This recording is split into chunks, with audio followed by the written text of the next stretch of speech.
Grab your plastic fangs and scrounge up a gaggle of theater kids, folks. I'm the referee, Connor McCloskey, and here we talk D&D adventure reviews and D&D adventure design. And today we're looking at One Last Goodbye. This is the adventure contained in the new supplement, Vampire the Masquerade Bound by Blood, based on the beloved game, Vampire the Masquerade by White Wolf Games, and created in this case by Ghostfire Gaming, the publishers of Dungeons of Drakenheim. This supplement is exclusively on D&D Beyond for $29.99, and while today I'll only be talking about this adventure, in the book itself, you also get a bunch of classes, subclasses, backgrounds, feats, and some vampire-themed equipment. The adventure itself is written by Brian C.P. Steele. Awesome name, congrats on that, Brian. And it's written for level 4 characters using the vampire classes in the book. The characters are a coterie of kindred who have known each other long enough to seek havens together when traveling and have protected one another on many occasions. Their current journey has brought them to Knockglad after receiving terrible news. The last living descendant of one of the characters, a young woman in her late 20s named Aislinn, has died. The people of Knockglad are holding a 4-day-long wake for Aislinn, and the coterie feels it is necessary to accompany their friend to the event. As one of the character's touchstones, having a chance to give a proper farewell can be the difference between moving on or falling into a psychological spiral that leads to the beast. Very first things first here in this adventure, we got to talk about fonts, because while the world of darkness is very cool and very edgy, the world of darkness is decidedly less cool. So I get it, you want to use the cool gothic fonts in the cool vampire adventure, but you have to make sure it doesn't say darkness anywhere. The adventure opens up with a good quick overview of how vampirism works in Vampire the Masquerade. Although to be honest, it's generic vampire stuff and it works exactly how you expect it does. But there is a quick glossary which is very helpful, and honestly a lot of the terms are really cool. You heard some of them there in the intro. There's a coterie, which is a group of the vampires, the kindred, who are the vampires and what they call themselves. They seek havens, which are safe places for vampires to rest during the day. And this slain woman is a touchstone for one of the characters. A touchstone is something that keeps the vampire in touch with who they were as a human and keeps them from going through this psychological spiral into predatory, primal nature over the course of centuries. And that internal battle is what they call the beast that they're trying not to give into. Getting started in the adventure, it gives us some things we need to know, such as the fact that our dungeon master is instead going to be a storyteller, potentially helping our players to see this as a narrative experience rather than a game to be gamed. And to be honest, right off the bat, I had some concerns with this, because one of the things that I found looking into the actual adventures for Vampire the Masquerade, the game, as opposed to their setting supplements that just describe the world and are very highly regarded, is that the adventure supplements are generally seen as very linear, very plot heavy and railroaded, where the characters have to do certain things at certain times, not particularly useful for actually running a game at the table, and that at times the players just feel like sidekicks who are watching the story alongside the other cool vampire NPCs. And so that was sort of my concern going in here, especially when they start with making sure that you understand that this is not to be gamed in the way that maybe a usual D&D adventure is, but instead is a narrative experience. But I'm happy to report that I actually don't think things turn out too linear here. Although with the way things are set up, I think it's likely that the adventure will play out pretty similarly for a lot of tables that play through it. And that's because there's a timeline structure being used here, but I actually don't think it's very railroaded. It's a pretty straightforward mystery adventure, and as long as they go around and collect the clues over the course of the evenings, they will find their way toward the conclusion. And I'm happy to say that it doesn't seem like running this will have the players feeling like they're just playing through a storyline. Also, it does make clear here that the storyteller will need to understand the new character classes in the rest of the supplement and what is required for the vampires to feed and things like that. Generally, I am not a fan of having the referee or DM have to keep track of anything regarding character classes. I run the adventure. My players worry about their characters. But in this case, I think it actually makes a little bit of sense, since this adventure is specifically designed to show off those character classes and is included in the supplement with those classes, that really understanding that is sort of a baseline to make sure that you can make the most out of this adventure. Also, the idea of the masquerade, which is basically the word for the vampires staying hidden, because there are just so many mortals out there in the world that even though vampires are powerful, the mortals could still just overwhelm them. So they have to stay tucked away and under this mask. And this is a very important mechanic that is going to come into play throughout the adventure, which is basically, can the players stay hidden enough as vampires to not arouse suspicion? And so the masquerade level is basically, how suspicious are the common folk? And in a regular vampire game, it would start out at superstition, which is vampires aren't real, then disbelief, which is there are a few people who think that vampires are real, but they're treated as crazy. Then skepticism, where everybody agrees there's something weird going on, but nobody says vampires. Then concern, where the town is seeing too many unexplained things. People are starting to get anxious. They're asking questions that our vampires don't want asked. Then actual wariness of the dark. People lock themselves inside, form patrols. They know the night is dangerous. And then the last level 6 is alarm, which is flat out people know monsters are real and humanity must hunt them down. And at first I was actually a little annoyed because the note here says that most adventurers start at the superstition level, the baseline level. But that's not what I want for my remote dark age village, so I thought I would at least start it at disbelief, and then maybe the players could affect it from there. And it turns out that the designers actually address this, but it's not right there at that section. It's what would be a few pages down, where they say that since this is happening in the Dark Ages, people are far more superstitious and believe in true evil lurking in the shadows, even if it's not specifically vampires, that for this adventure and the isolated settlements in this setting, the baseline is disbelief, which I think is a great call. I love when I have a thought that, man, they really should have done it this way, and then it turns out they had the same thought, they already took care of it. The problem here is just poor layout, which is hilarious since it's just a web page on D&D Beyond. They should have just put it up there with the discussion on the masquerade level, but either way, good design choice for the adventure. Also, we have a section on narrated feeding, which basically just reduces the whole I'm a vampire and I need to drink mortal blood to a single skill check, depending on what your location is and what kind of vampire you are. And I think this is great. There's no need to make a huge deal out of it unless something goes wrong. And that is where I take one issue with how this is presented, and that's if you fail the skill check. If a narrated feeding attempt fails, the kindred doesn't gain a blood point, and the storyteller can decide if the situation warrants greater penalties, such as gaining 1 level of exhaustion or increasing the masquerade level. But that sucks. So I have to be the one that they failed, they don't get the blood point, but I as a storyteller have to be the one to decide that they get penalized more than the minimum when the default is already established as they just fail and that's it. This is a moment when you need to make the rules be the bad guy and put some real stakes on failure there. Even if it's not a comprehensive list of everything that could go wrong, just say that it should result in a greater penalty, such as gaining a level of exhaustion or increasing the masquerade level. Make it understood that something bad will happen, and not just if I decide that I feel like being a dick today, but then if I decide that it doesn't make sense for that bad thing to happen, then the storyteller can be the one to say, that doesn't make sense, we'll just skip that part for now. The rules have to be tougher, the adventure has to be tougher to keep the stakes high so that the DM, or in this case the storyteller,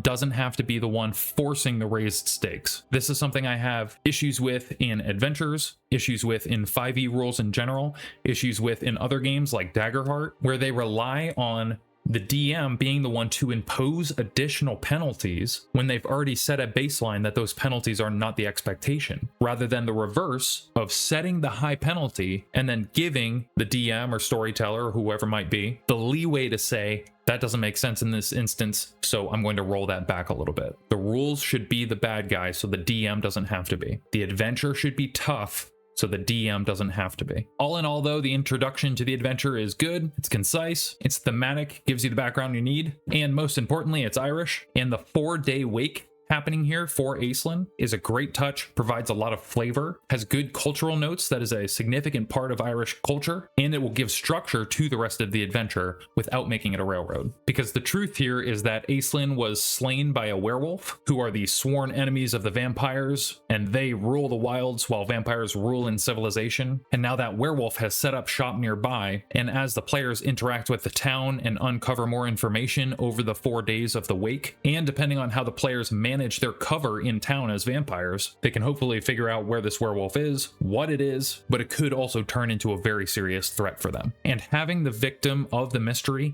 Aislinn, tied to one of the players, either randomly or if one of them volunteers to take it on, as their touchstone for their character, is a good hook, and it's a good concession when kicking off an adventure like this. Here is the plot hook. Somebody needs to be connected to this person. Maybe you could even have multiple characters or all the characters who have known her at some point in their lives previously. Who's it going to be? Who wants to basically take the bait and be, for lack of a better term, the main character that this particular adventure is related to. So night 1, the characters show up, and it is night 1 of the wake, which means the whole town is out, there's food, there's drink. It's not quite a celebration, but there's lots of laughter and sharing of stories, and they can begin to interact with the town, meet some of the folks who will become important over the course of the adventure, gain some information, and hopefully find a place to rest before the sun comes up. The read aloud text in general is good. It's maybe a bit long, but I think that's to hit the appropriately moody vibe, which I think is sort of expected here. For example, when they go to the public hall, the heavy wood doors part, inviting you inside a welcoming place that starkly contrasts the mist and darkness outside. Collective warmth from the burning hearth, and townsfolk dancing, drinking, and laughing washes over you, as does a melange of scents: mutton, fermented spirits, sweat, and of course blood. The air is thick with it, the amassed aroma of life. The seductive scent leaves your extremities tingling and your gums aching. It is quite early in the night, and this gathering of souls here to sing poor Aislinn to her eternal rest is the perfect place to ingratiate yourself with the locals.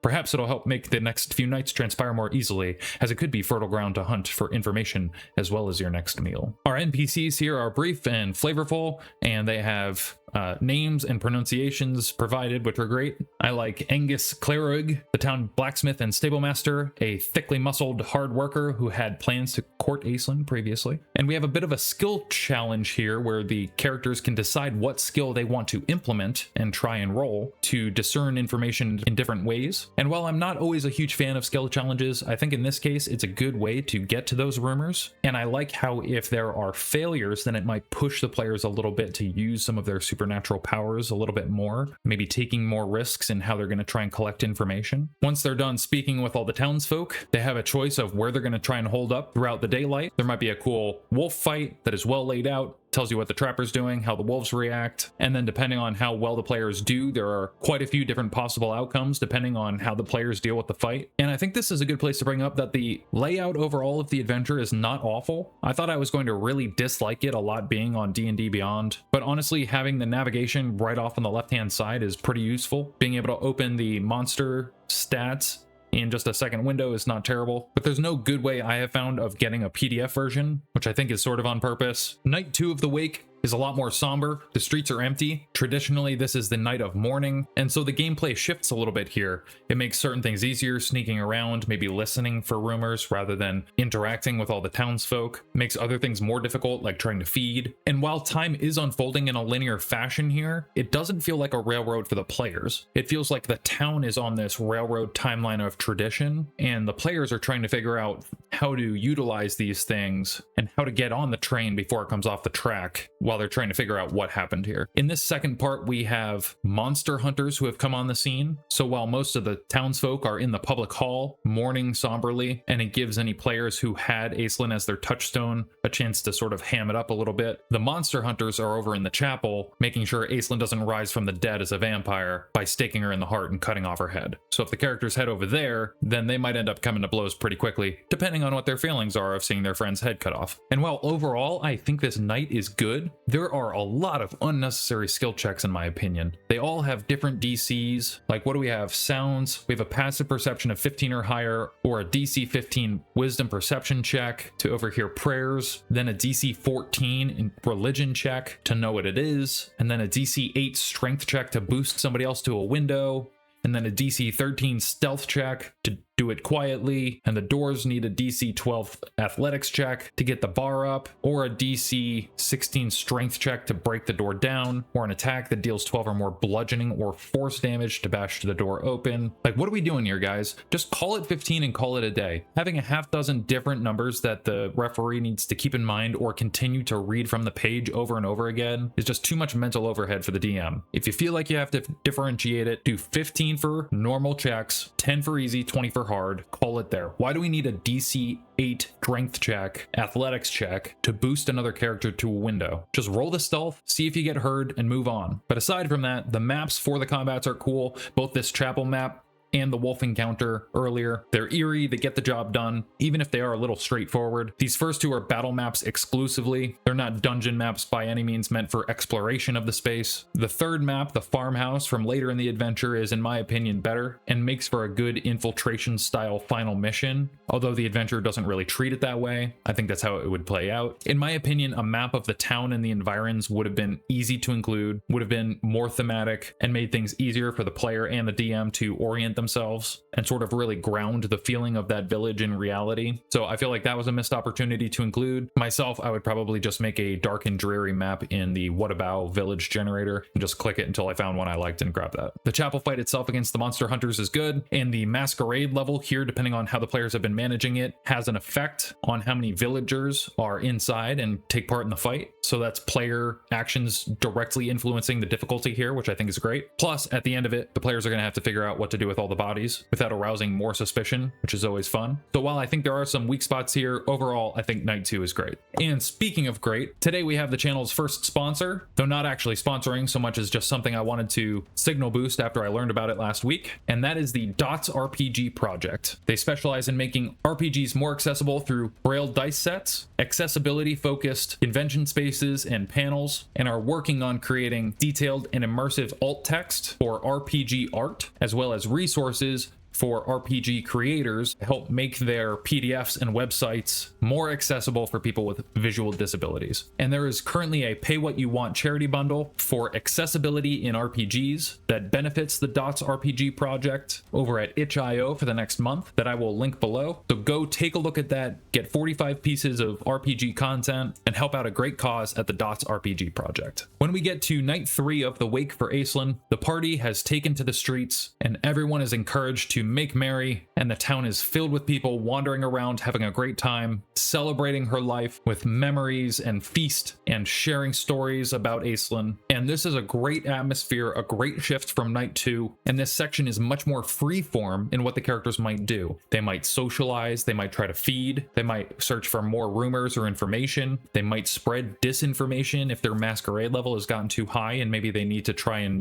sow some discord and cover their tracks a little bit. And their choices and what their masquerade level is now can have some pretty big effects on how difficult all those different things are to do. So this is a great sort of marinating night that can really push the adventure around in whatever direction the table wants to take it, what they want to focus on. It's much more free form. We have all the pieces. Now there's this sort of mixture that each table is really going to sort of branch off and go in their own direction, at least for this section. And even if it doesn't drive the story forward very hard for this night, I think this is actually my favorite part of the adventure because it is so free form. It's well placed in the adventure. It's well paced. And it's just a good place to spend some time as vampires in this remote village. By the time night 4 rolls around, there's actually not too much description of what's going on in town, because by this point, the characters really have what they need to know where the bad guy is, even if they don't know exactly what's going on. So the werewolf has set up at McLaughlin Farm, which if they've been following their clues, they should know is sort of the scene for the final fight they're going to have to go and take on.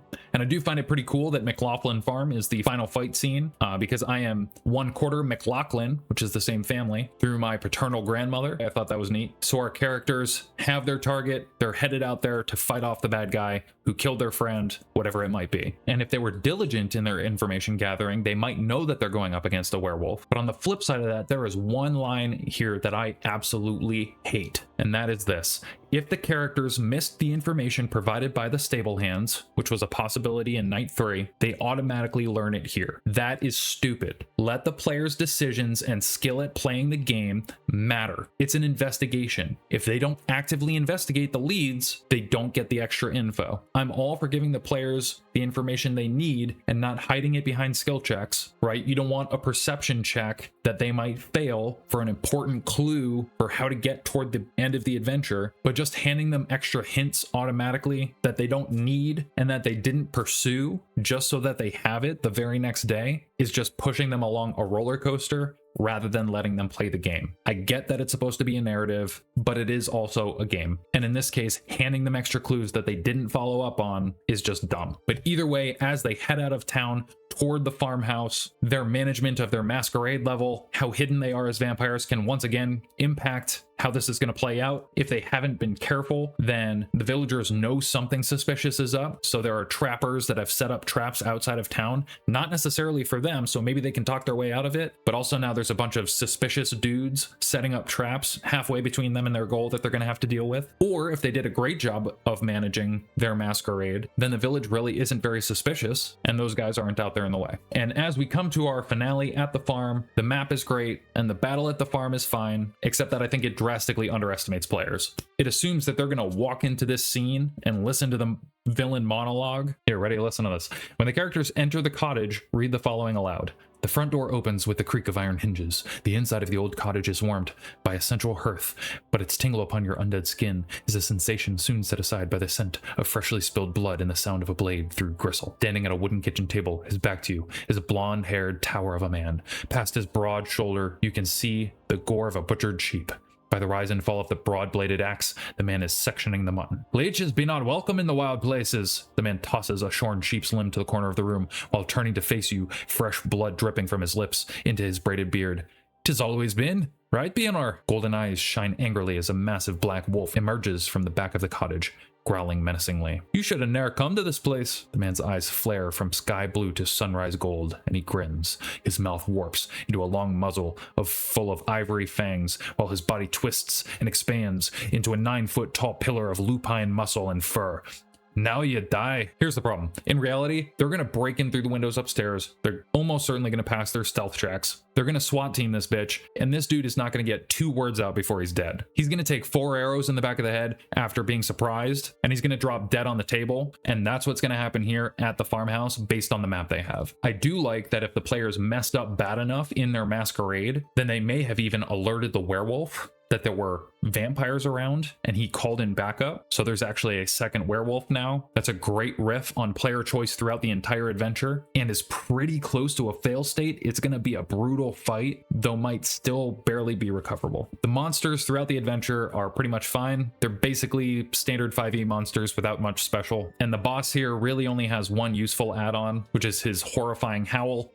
Basically, it just imposes the frightened condition if the players fail. I've never really been a huge fan of the frightened condition, but at least it might help keep the characters from ganging up on him in melee. And after they successfully dispatch him, there is a tiny denouement that closes things off with sending off Aislinn in the church service in the morning, which the players, of course, dramatically can't participate in because it's in the daylight, but they do basically have an established base here that they can use for further adventures. Overall, I think this adventure is just good, bordering on just fine. There's nothing groundbreaking here. It is probably what you expected it to be for a vampire based adventure in D&D, but it is well put together. It's thematic. It would be very easy to run. Seems like it'd be fun to play. It's low magic.